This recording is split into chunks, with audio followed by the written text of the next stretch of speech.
Okay, as is the case virtually every year, we feel good about the class. I thought our assistant coaches did a great job finding the talent, assembling a very athletic, skilled class of recruits. Some of the quick facts, just some highlights. We did a good job in our three primary areas, Texas, California, and Utah. We had 8 signees in Texas, 8 in California, 7 in Utah, 8 if you count Sean Selwood, our walk-on punter, who we gave a scholarship to, who counted on this year's initial 25. So the 3 areas that we target the most obviously produced the most players. We did get a player out of Hawaii, VJ Fehoko, a fine linebacker. Was the only player we got out of Hawaii this year, but he's a quality player. Felt like we covered all our bases as far as needs. We were pretty much across the board. A couple quarterbacks, 3 wideouts, 2 running backs, a couple tight ends, 3 O-line, 4 D-line, 3 linebackers, a safety, and 4 corners. And so I think that the needs that we had were addressed. Really, the most pressing issue is replace Zane Beatles at offensive tackle. Getting John Colin really helps us in that regard. So felt like it was a good year. As always, time will tell. 2 years from now, we'll be able to really tell you how this class, the impact this class had on the program. But all indications are that we got a lot of good players. Had a good signing day as far as 3 or 4 guys on the fence. We lost one of them, but the other 2 or 3 that we got. So it was a positive day as far as that goes. But now it's time to the follow-up work. You still got obviously.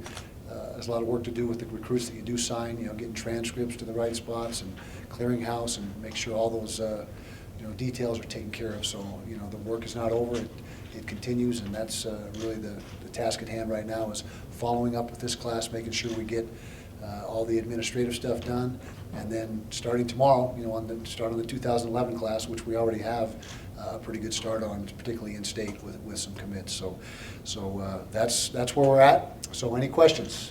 I always hate to single out guys because you never know until they get on campus and start working with you exactly how to make that transition. So I found in the past if you single out guys, it's meaningless because it usually doesn't hold true. And so we feel good about the freshmen. There's a lot of talented players in that class, but again, time will tell who emerges and who needs a few more years to develop. Well, obviously the guys that were in the program the last few years have the leg up with experience and knowledge of the scheme, but I'm the type of guy, I don't care if you've been in the program 5 years or 5 minutes. If you're the best guy, you're going to play. And so all these guys that were recruited this year will have equal opportunity to show what they can do, and it's all about production and results, and whoever gets it done will be on the field. Yeah, we have a couple slated for missions before they enroll. Those would be Sefa Tano Ai and let's see, one more, Ofalatu. So those 2 guys will be what we call sign and send guys, who will be going out as soon as we can get them out probably before 2 days even starts. Well, they're all going to start out at where we recruited them, which quarterback for Brian Blecken, running back for Lucky, Terrell Reese receiver, and we have a fairly good track record of taking guys if we think they fit somewhere else and making a move and hope they flourish. Sean Smith, those guys, Bryce McCain. We've had quite a few guys who've made good transitions, but right now everybody that you see on the list is slated to play the spot that they were recruited as, and then if it's a mutual decision, if they feel and we feel that they're better suited somewhere else, then we can have that conversation. Well, I think hard work. Morgan Scally did a great job in Houston this year. The majority of our signees were from the Houston area, and it's just a matter, recruiting is recruiting wherever you are in the country. It's just a matter of being diligent and working hard, having a personality that players will warm up to, and really that's the bottom line. And we hope to do even better in Texas. Like I said, we had not as much success in the Dallas Fort Worth area. That's an area that we need to try to get a few more players out of. Some people say, well, why 2 quarterbacks? And here's our thinking. We recruited Brian. He was the first one we signed or got committed. And if we would have stopped there, next year Terrence graduates. Brian Blecken and Griff Robles are both tremendous athletes. One of them may end up playing another position.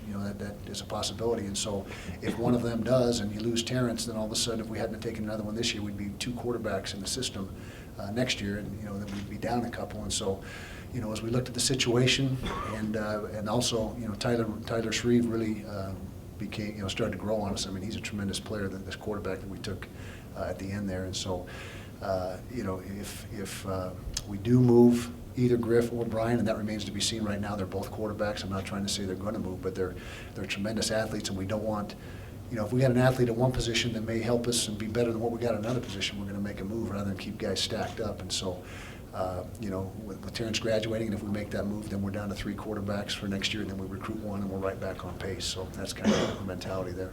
Yeah, it's a little bit nerve-wracking, and you got a lot of phone calls being made, you know, back and forth, because you can't phone call. It's unlimited phone calls Monday and Tuesday, and so there's a lot of communication, a lot of you know, trying to assess where you're at and what kind of shot you got at the athlete.